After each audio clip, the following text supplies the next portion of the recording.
Saan mo malalaman kung malutong na o makunat pa ang balat? Dapat kabisado mo yung init ng apoy. Pag masyadong lumilingas, siyempre, alam mo dapat kung paano pigilin. Ang ganda naman ng anak ko. Ingat ka, huwag ka muna mag-aasawa. Di ba pwedeng boyfriend muna, tay? Kaya wala kang boyfriend. Takot ka rin masaktan. Medyo. Natry ko naman din kasi. Hindi rin nag-work. Eh, ikaw, anong kwento mo? Wala. Boring buhay ko. Dami mo nang alam sa akin. Pero hindi mo pa nasasagot kung may girlfriend ka na. Pangasin mo na, pre. Latang kursunada ka eh. Manda ka nga lang kay boss. Jonas, thank you ah. Baka mag-iingat ka lang sa susunod. Dahil palang gago dito sa inyo eh.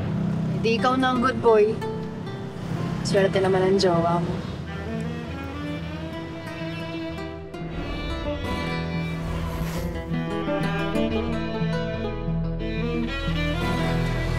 Parang feeling ko, hindi kayo okay na nanay mo.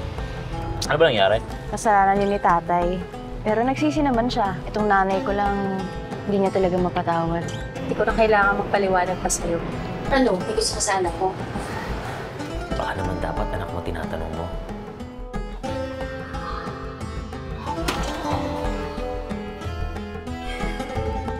Mas gusto ba magkabalikan sila? Hindi ko alam eh. Siguro.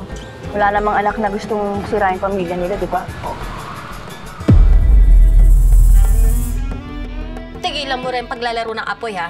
Baka masunog ka. Kung hindi ka nagawang disiplinahin ang ama mo nung wala pa ako, hindi uubra sa akin yan. Matuto kang rumispeto, ha? Tangan niyo po kasi.